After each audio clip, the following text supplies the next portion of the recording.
It's a mind-numbing thought. You're experiencing an annoying but not alarming headache and reach over to grab a Tylenol pill. It did the job before, it's gonna do the job now. But all of a sudden, the opposite effect ensues. Your condition after taking this pill drastically worsens, and it's becoming hard to even breathe. You land in the hospital and pass away from multiple organ failure instantly. Such a tragedy occurred back in September 1982 in America's second most populated city, Chicago. Various cases in that area all linked two things together: Tylenol pills and death, and these deaths were orchestrated in an almost back-to-back manner. The first one happened when a 12-year-old girl by the name of Mary Kellerman consumed a high-strength Tylenol pill and passed away the next day.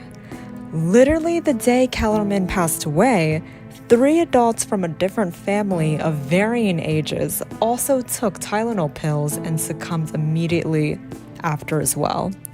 Their names were Teresa, Stanley, and Adam Janis, aged 20, 25, and 27, respectively. The third group case involved 3 more adults unaffiliated with one another: Mary McFarland, 31 years old, Paula Prince, 35 years old, and Mary Rayner, 27 years old, who experienced the very same fate. The varying ages and environments pointed to the fact that this was no coincidence. An investigation was immediately prompted, with the lead public health official, nurse Helen Jensen, taking the initiative. She entered the Jensen's house and right off the bat noticed a Tylenol bottle along with its receipt. It was bought the same day, and upon counting the number of pills, she noted that 6 were missing from the bottle. These facts alone caused her to suspect that these pills caused the family's death. She took the object of interest over to another investigator by the name of Nick Poshos. Poshos had communicated with Chief Medical Examiner Dr. Edmund Donoghue and reportedly smelled a strong, bitter, almond-like scent coming out of the Tylenol bottle. The examiner made note of this characteristic, and testing immediately ensued. What they discovered was horrific and incomprehensible. All 44 pills consisted of 3 times the lethal dose of potassium cyanide. This specific chemical is extremely fatal because it essentially is an asphyxiant that alters the body's way it uses oxygen, which leads to an onslaught of damage to the organs. It's fast-acting in nature due to its ability to quickly be absorbed.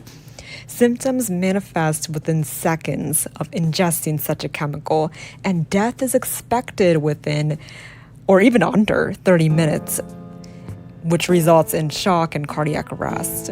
This makes it both highly deadly and unlikely to survive if one consumes cyanide. In this case here, unfortunately, none of the victims survived just due to the toxic nature of that pill. The pillbox from the Janis's family household was compared to the pillbox from 12-year-old Mary Kellerman's household, and the investigators immediately made a connection.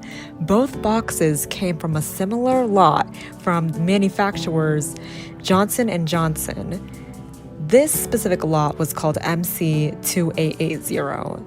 And this prompted the pharmaceutical company to recall that entire lot and issue warnings. Now, initially, the lot number and the poison bottles seemed to be a clear and easy connection, but the investigators and health professionals then noticed that other poisoned bottles had different lot numbers, such as 1910 MD and MB 2738. So now this nationwide recall broadened even further to discontinue all high-strength Tylenol pills from all lots. This recall has been recorded to be one of the most largest recall in the world of pharmaceuticals. It was believed that such pills were tampered with, and scarily enough, they were being distributed in multiple locations, not just the Chicagoland area. Incidents of toxic Tylenol pills were also reported in California. The poison pills were manufactured in 2 main locations, though: Pennsylvania and Texas.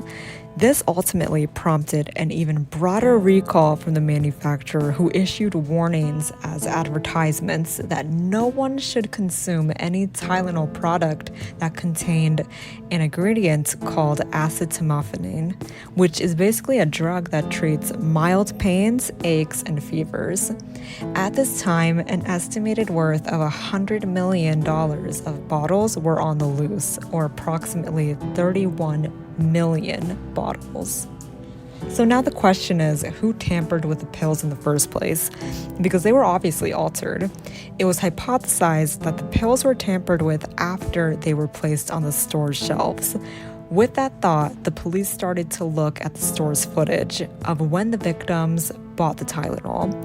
One victim, named Paula Prince, was seen grabbing the poisonous bottle, and a foot behind her was a man with a beard.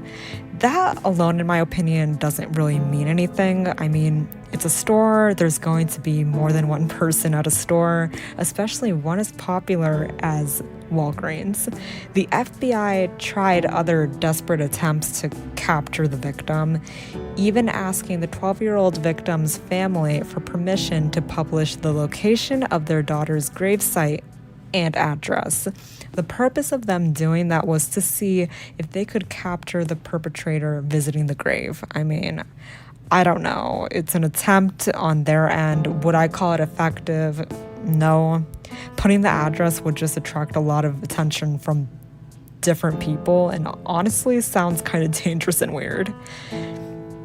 Then a man by the name James William Lewis came under the spotlight in 1982. He wrote a letter to the Tylenol manufacturer Johnson & Johnson demanding $1 million in order for the cyanide poisoning to halt. When he was arrested by cops in New York City, he persistently denied being the one who tampered with the pills.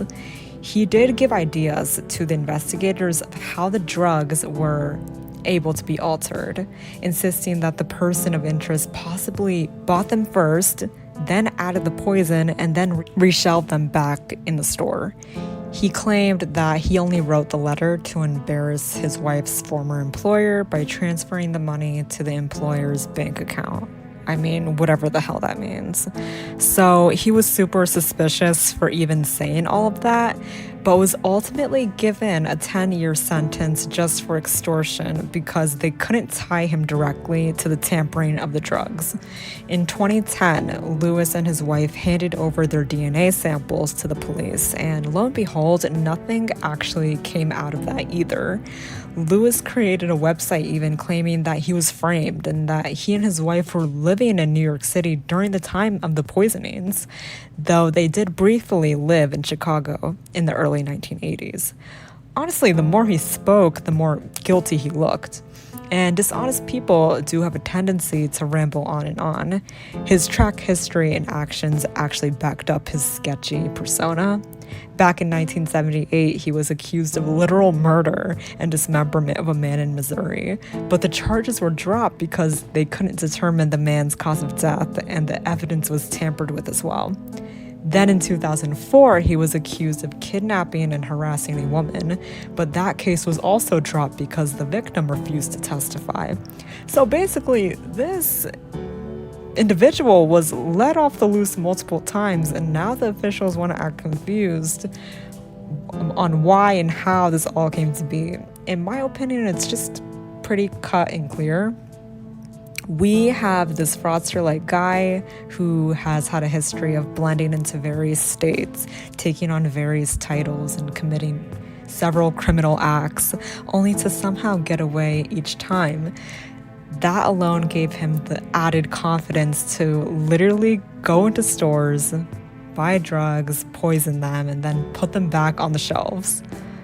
Honestly, it seems all too likely that he 100% participated in the Tylenol poisoning case. But he was never arrested for this infamous poisoning case that haunted not only Chicago, but the entire nation in the 1980s. Up until his death on July 9, 2023, Lewis maintained his innocence. He was 76 years old and found unresponsive in his Massachusetts home. His death was ruled as non-suspicious. In total, 7 people lost their lives due to the intentional tampering of Tylenol drugs. There was never any closure, as the perpetrator was never officially arrested in regards to this case. The case, in my opinion, is cold to this day. The man that was suspected for over 40 years, James Lewis, was able to ultimately get away, just like how he got away with all the other crimes he committed, allegedly. It's frustrating to think about, and I definitely do believe innocent until proven guilty, but when somebody is giving hints and clues that sound bizarre and unreasonable, basically when they be speaking when they really shouldn't be speaking or have no reason to be speaking, I think we shouldn't really turn a blind eye to that, really, because this Lewis guy looked so guilty, and it sucks that he was never arrested for the poisonings, because he just looked guilty as fuck. If by chance it really wasn't him and the killer just kept a low profile for all of these years, then the actual killer would probably be so happy that this individual was distracting the officials from finding the true perpetrator, which would honestly make Lewis still a bad person for interfering with the manhunt like that. Hopefully he's in hell now, and hopefully some closure can come out of this bizarre and terrifying case. The outcome of the poisoned Tylenol drugs prompted that consumer products be packaged as tamper-resistant, and that tampering with products is now a federal crime. But what do you guys think? Do you think Lewis was the actual perpetrator, or do you think that it could have been somebody else who did this heinous act? I'm really interested in knowing what your opinions are, so please write them down in the comments below. And as always, thank you for watching. Please remember to like, share, and subscribe for more interesting content.